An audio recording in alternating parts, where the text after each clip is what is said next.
Je flash déjà l'information. Un des amis Yamokonzi Mboka, un des proches Yamokonzi Mboka, en train de faire déjà le lobbying au niveau des États-Unis pour remplacer Félix Tshisekedi. Qu'est-ce qu'il cherche? Et le Kwaliboso. Il semblerait encore que l'armée ougandaise serait déjà mobilisée par ce monsieur-là pour le coup d'État. En dehors de ça, Nazo Kaleso sous deux ministres en fonction, en train de se préparer pour Koko Tshisekedi.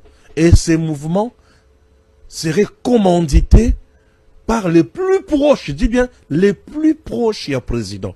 Oyokutu président Azatana Ideti et l'armée ougandaise en pour parler na bango déjà. Museveni veut entrer en danse pour opérer un coup en RDC.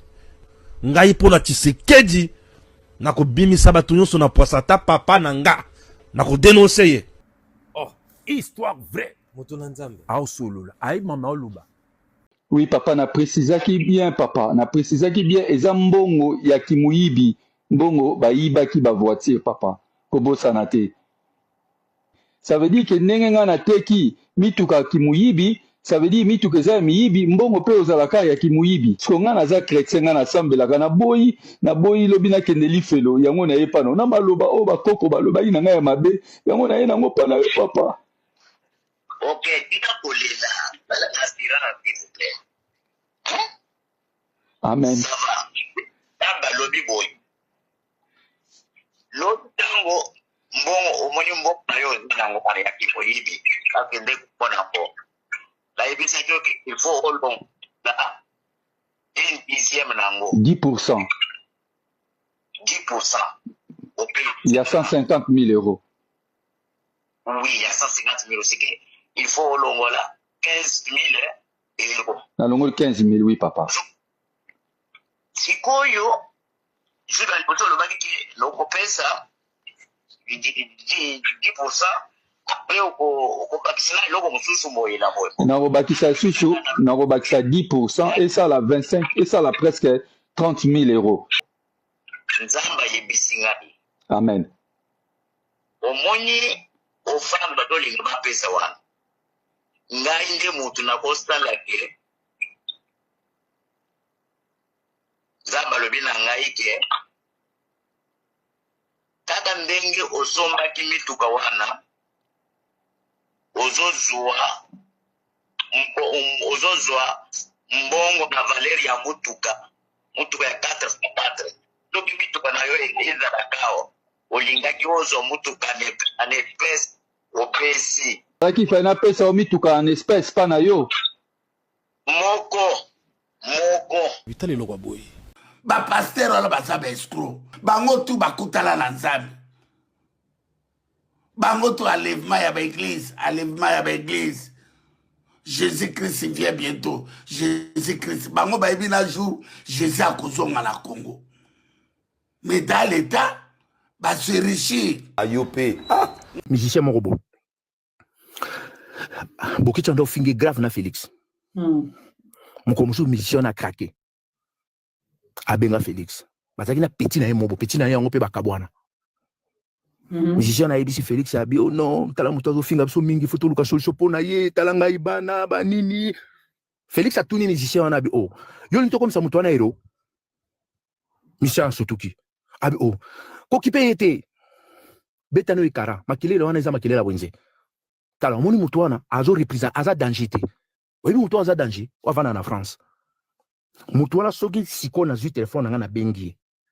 So na yebisi na pesi 20 000 euros, kendo yembela nga nzembo ako yemba pa danser pena na loketo abuki. Ba champion internet, ayoka ni ba congolais sonité. Omoni batona mi balinde bazawana. Soki ozui o yavana na Belgique boketo pesi 1 million de dollars, 1 million d'euros pardon. Ozui o yavana na France pesi 1 million d'euros. Boketo somba ba voiture, asombi ndako, abengi ba journaliste ba ko filmer azola sa richesse a kominango. Mais o yavana na France soko pesi mbongo. Pour mon arabe bimana minduki. Aza danger te bete kara. Mutaib sangango. Pire petit à Kofi. Abivier.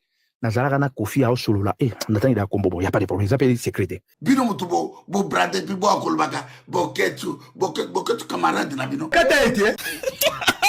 lokola nzambe alalaka te ndenge mokili mesana kolobaka satana iba embetu ye mutanga héritier alias Di Maria Grand Jogo donc ye aza na mbangu bokola nde 6 personnes bokozwa ete foka nzambe nda cédé donc Di Maria tala tina mupende o remarquer que aza na bakache presque partout tina loboko Di Maria ye oyo bana mbinza bazoluka Di Maria Jogo ye otozwi ye komo na ye Feli Mubenga mais babengaka alias Lifelo oyo komo na ye Mbanza Kuningu donc ndenga ya zaboye soko ina poule na ye il faut luka intervention divine nzamba intervenir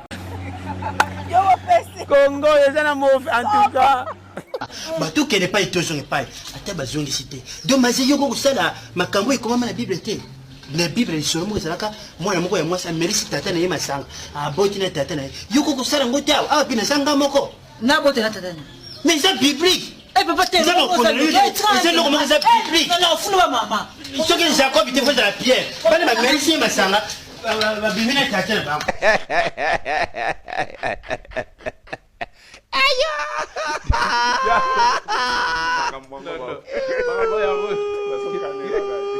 Vous voyez ça, c'est le camion.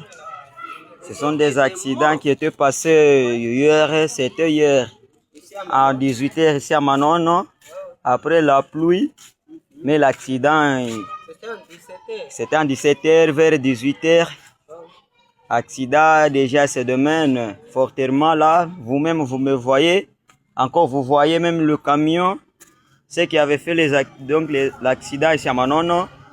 Même si vous voyez cette image, ne se perturbez pas de penser autre ou soit de chercher quoi que ce soit.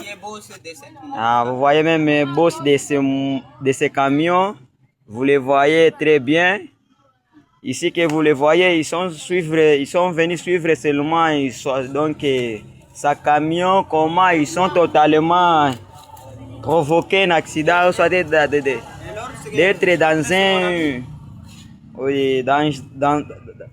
un échec. Et même son ami aussi sont toujours là. Merci beaucoup, mes chers amis. C'est à Manono ici, c'est à Manono. Nini, évêque. Kabila kokaki kosala biso. Non. Aïe. Attaque à deux mots. Bâti de la baflé. Ata lion été. Girafe été. Chapeau. Aïe. Yoki Kofi a date le 12 juillet à Betana. Bordeaux. En Belgique. Nega kota ka batu. Akota batu hippodrome. Hippodrome pa mo arena. Ya fali pupa. Fali onyo kola mikolo Atenda. La place iboti ka vient réfléchir. Ata la ba carrière solo na ya suka ya musique. Yo wate via comme un anniversaire. 68 ans. 45 ans. Aïe. Ah, vous avez dit que c'est la Coco Pépé. Ah, mais à cette date. À cette date. Comment Anan? Pépé, t'es ma belle.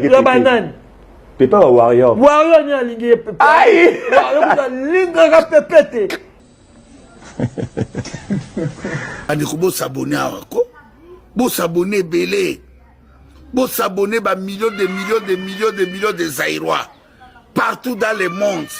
Bo s'abonner bande konangai. Allez, dis. Reviens plus tard.